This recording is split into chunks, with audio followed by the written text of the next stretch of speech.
আসন্ন ১৬ আগস্ট প্রধানমন্ত্রী কিশোরগঞ্জ সফর সফল করার লক্ষ্যে জেলা প্রশাসনের উদ্যোগে প্রস্তুতিমূলক মতবিনিময় সভা অনুষ্ঠিত হয়েছে। রোববার সন্ধ্যায় জেলা প্রশাসকের কার্যালয়ে এই সভা অনুষ্ঠিত হয়। সভায় উপস্থিত ছিলেন মৎস্য ও প্রাণী সম্পদ মন্ত্রণালয়ের প্রতিমন্ত্রী সুলতান সালাউদ্দিন টুকু, পাট ও বস্ত্র মন্ত্রণালয়ের প্রতিমন্ত্রী শরীফুল আলম, স্থানীয় সংসদ সদস্য অ্যাডভোকেট জালাল উদ্দিন ও মাজহারুল ইসলাম। বক্তারা নির্ধারিত সময়ের মধ্যে সকল প্রস্তুতি সম্পন্ন করার আহ্বান জানান।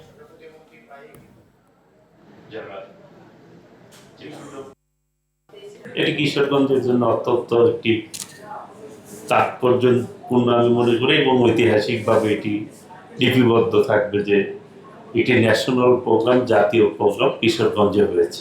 এই প্রোগ্রামটা একটি গুরুত্বপূর্ণ প্রোগ্রাম, আমাদের মন্ত্রণালয়ের ক্ষেত্রে একটি অত্যন্ত গুরুত্বপূর্ণ প্রোগ্রাম। সেজন্য আমরা এই কিশোরগঞ্জের কটিয়াদীতে করতে চাচ্ছি।